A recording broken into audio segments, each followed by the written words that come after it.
criança me parou,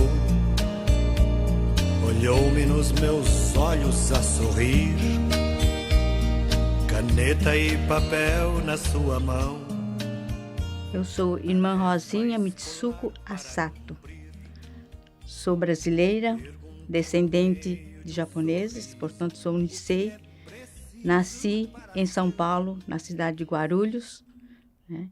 E entrei na congregação, no Instituto das Missionárias do Sagrado Coração de Jesus, 28 de junho de 1974. Conte-nos como você encontrou as missionárias do Sagrado Coração e por que você entrou no Instituto das Irmãs Missionárias do Sagrado Coração de Jesus. Como qualquer jovem, e aí, nesses anos passados era muito maior a procura da Pastoral da Juventude, eu também procurei a Pastoral de Juventude, inserindo-me numa paróquia próxima à minha casa, paróquia Nossa Senhora do Carmo, na Vila Alpina, São Paulo.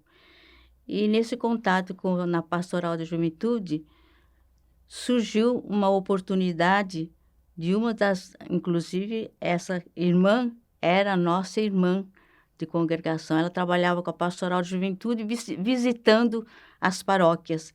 E, num certo dia, ela apareceu lá, né, fazendo as propostas, fazendo palestra, e eu fiquei encantada, né? Aí o padre depois fez toda a conclusão e incentivando as jovens, né, por causa da irmã. E, nesse contato com ela, comecei nesse movimento juvenil, até então que ela conseguiu me raptar, né, para a Congregação das Missionárias do Sagrado Coração de Jesus. Por gentileza, conte-nos resumidamente quais funções, lugares no mundo você morou e trabalhou. Morar no exterior nunca morei, mas já fui em várias reuniões no exterior, né? Sempre trabalhei, em primeiro lugar, na educação, embora fazendo outros trabalhos, que também são apostolados, missão, mas sempre no educandário. Então, já trabalhei no Instituto, nós tínhamos uma casa lá em Vassouras, era Instituto Dr. Joaquim Teixeira Leite, Colégio Regina Coeli. Trabalhei lá, trabalhei no Colégio Regina Coeli, no Rio de Janeiro, trabalhei aqui em São Paulo, no Colégio Madre Cabrini, no Colégio Boni Concili, e atualmente estou no Colégio Regina Coeli, em Rio Pomba.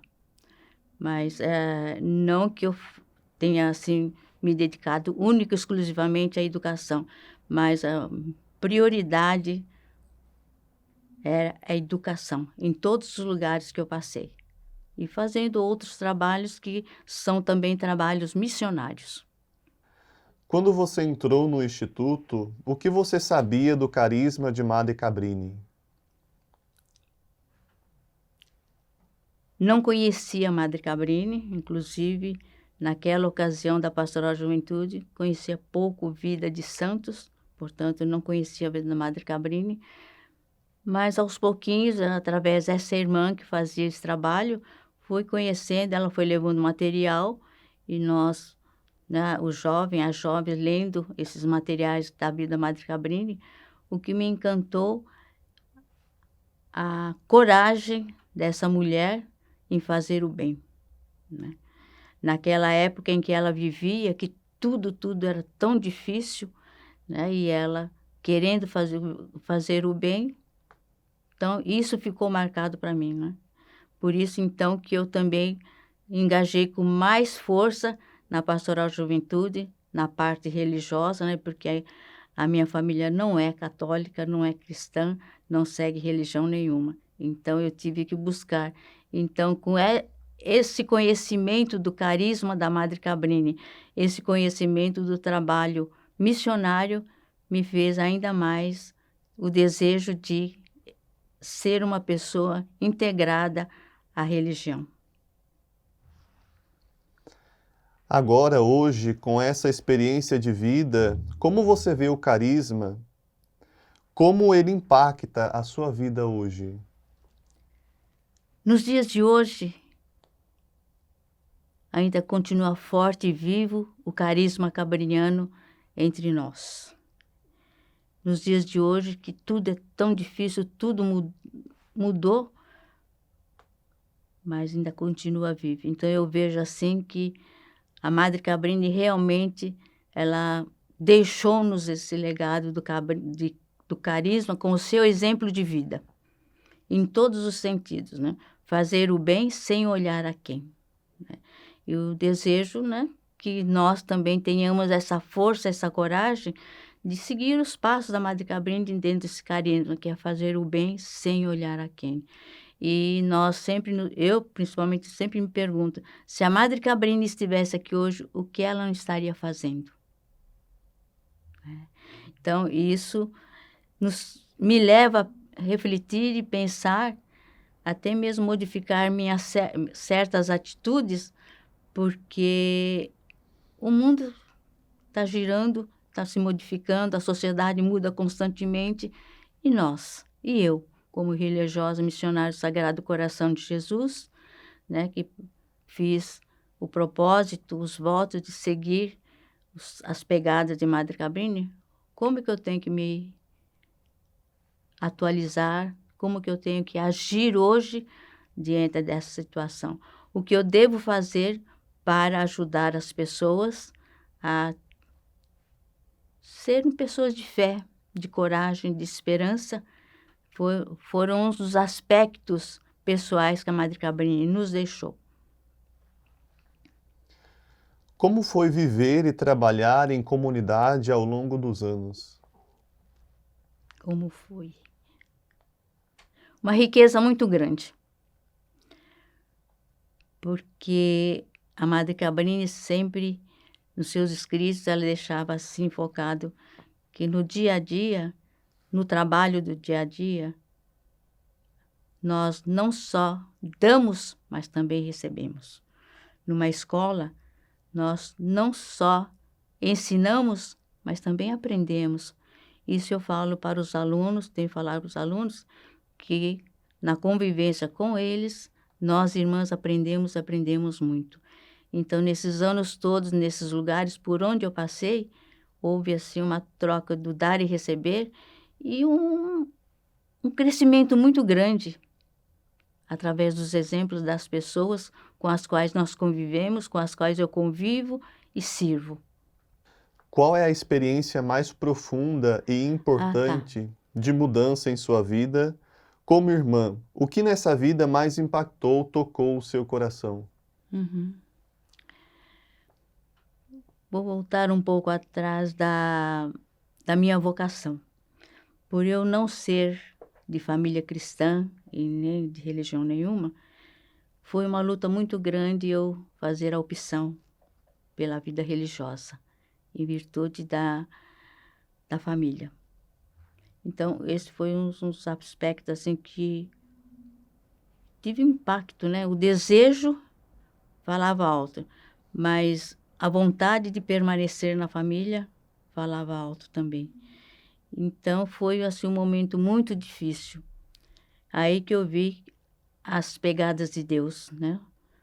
Os momentos que Deus nos proporciona e nos dá força para fazer aquilo que realmente o nosso coração deseja. Então, isso foi um impacto muito grande e eu ter que deixar a família, que não me aceitou e até hoje não aceita, né? A questão da religiosidade, mas a força de Deus, né? A fé e a confiança nele me fez dar esse passo. E eu sempre digo e continuo vendo e dizendo que se fosse nos dias de hoje, eu talvez não teria coragem de largar tudo para trás e assumir a vida religiosa. Depois que eu entrei, algumas coisas aconteceram em minha vida com relação à vocação, eu diria assim, prematuramente. Porque no primeiro colégio que eu trabalhei, o Instituto Dr. Joaquim Teixeira Leite, lá em Vassouras, eu fui lá, simplesmente tinha feito apenas os primeiros votos. E naquela época, para assumir algum cargo, assim, Hoje em dia não, mas para assumir algum cargo, por exemplo, de direção, de supervisão, esses cargos um pouco mais elevados que faz parte do corpo diretivo da instituição, não poderia, nas nossas constituições, não poderia ser uma irmã que não tinha votos perpétuos. E naquela ocasião, em virtude da necessidade, foi-me colocada essa necessidade e, mais uma vez, eu senti assim o chamado de Deus para ver a minha disponibilidade. Então, assumi o trabalho de coordenação na escola. Depois de 3 anos, aí a diretora teve que se ausentar e foi me proposto assumir a direção da escola, mesmo sem ter o tempo necessário para essas funções dentro da congregação, né? Então, tudo isso eu vejo a mão de Deus encaminhando naquilo que Ele realmente deseja das pessoas.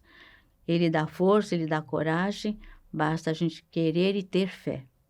E um terceiro ponto foi em 1983, eu já havia feito os votos perpétuos e fui nomeada para ser a provincial das Irmãs Missionárias do Sagrado Coração de Jesus da província do Brasil. E não tinha o tempo suficiente para assumir esse cargo, né? Nas nossas constituições diz que a irmã, para assumir esse cargo, tem que ter no mínimo 5 anos de votos perpétuos. Eu não tinha. Mais uma vez, a prova de Deus, né?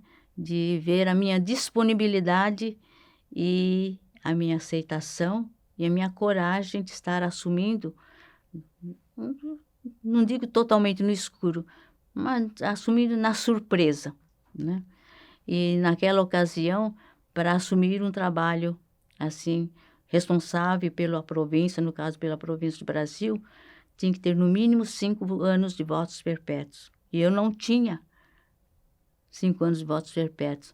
E teve que pedir uma autorização, uma permissão lá para o Vaticano para me dar essa autorização para coordenar a província do Brasil.